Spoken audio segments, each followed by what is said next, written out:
Hey guys, welcome to my YouTube channel truly knowledge.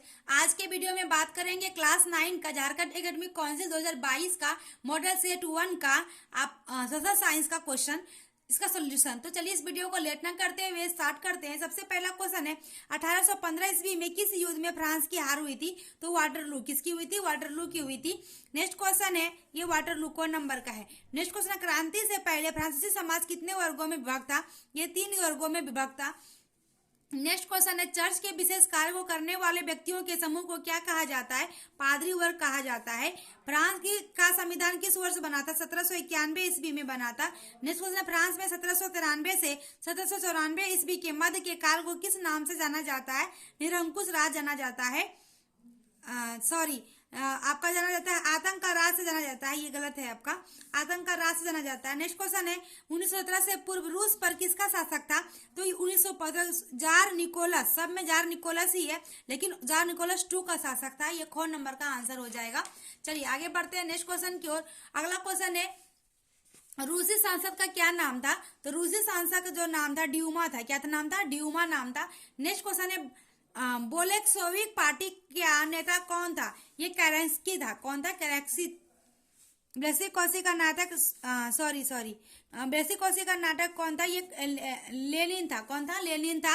अगला question है, रूसी क्रांतिकारियों के मुख्य उद्देश्य क्या थे? रूसी क्रांतिकारियों के जो मुख्य उद्देश्य थे वो प्रथम विश्व युद्ध से रूस को हटाना, और ऑप्शन देख लीजिए, जमीन किसानों को दे देना, कारखानों पर मजदूरों का नियंत्रण, गैर रूसी जातियों को सम्मानता का दर्जा देना। तो ये हो जाएगा, चारों का चारों सही है, तो उपयुक्त चारों हो जाएगा। नेक्स्ट क्वेश्चन है, खूनी रविवार के नाम से किस दिन को जाना जाता है? तो ये 9 जनवरी 1905 के नाम को जाना जाता है। अगला क्वेश्चन है, भारत का क्षेत्रफल विश्व के कुल क्षेत्रफल का कितना प्रतिशत है? 2.4% है।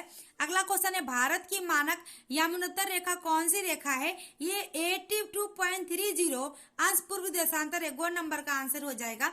अगला क्वेश्चन है, कर्क रेखा किस राज्य से नहीं गुजरती है? तो कर्क रेखा ओडिशा से नहीं गुजरती है। अगला क्वेश्चन है, विश्व का सबसे ऊंचा शिखर माउंटेन एवरेस्ट किस देश में है? ये नेपाल में है। अगला क्वेश्चन है, एक स्थलीय भाग जो तीनों ओर से समुद्र से घिरा हुआ है क्या बोलते हैं? उसे प्रायद्वीप कहते हैं।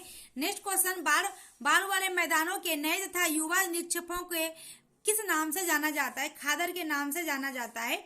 गोवा के दक्षिण में स्थित पश्चिमी तटीय पट्टी को किस नाम से जाना जाता है? कोंकण के नाम से जाना जाता है। नेक्स्ट क्वेश्चन है, किस द्वीप का निर्माण प्रवाल भित्ति से होता है? ये लक्षद्वीप का होता है। नेक्स्ट क्वेश्चन है, विश्व की सबसे बड़ी अपवाह द्रोणी किस नदी का है? अमेजन नदी का है। नेक्स्ट क्वेश्चन, किसी भी नदी अरब सागर से गिरती है, कौन सी नदी से? कौन सी? नर्मदा। लमपुर गांव की कितनी प्रतिशत जनसंख्या अपनी आजीविका के लिए कृषि पर आधारित है? 75%। खरीफ फसल का अवधि क्या है? जून से लेकर अक्टूबर। नेक्स्ट क्वेश्चन, हरित क्रांति का संबंध किससे है? तो हरित क्रांति का जो संबंध है ये खाद्यान्न के उत्पादन से है।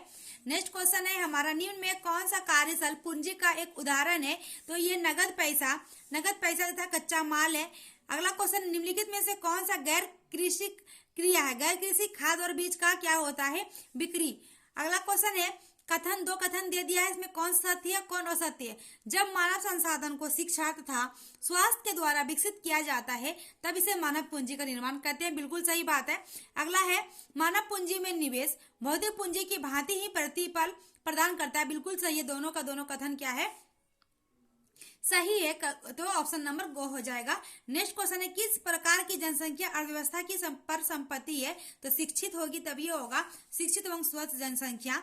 अगला क्वेश्चन है, नीचे दिए गए कथनों में कौन सा कथन बेरोजगारी को सही तरीके से परिभाषित करता है? बेरोजगार को परिभाषित सबसे अच्छा जो ख नंबर का है, पढ़ लीजिए।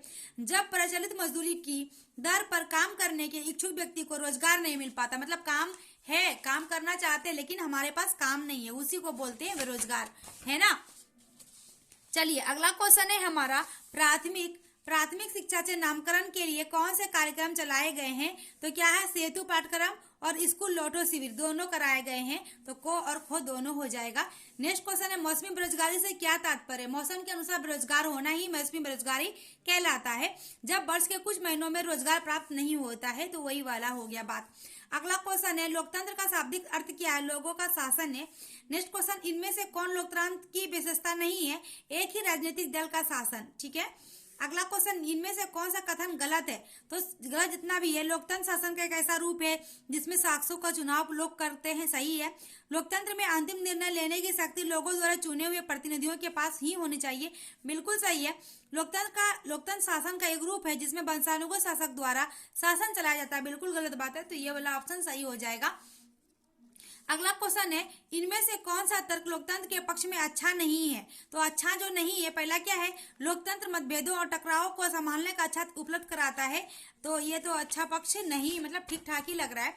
अगला क्वेश्चन, अगला है ऑप्शन, लोकतंत्र शासन पद्धति दूसरों से बेहतर है क्योंकि ये शासन का अधिक जवाबदेही वाला स्वरूप है, बिल्कुल ठीक ठाक ही है।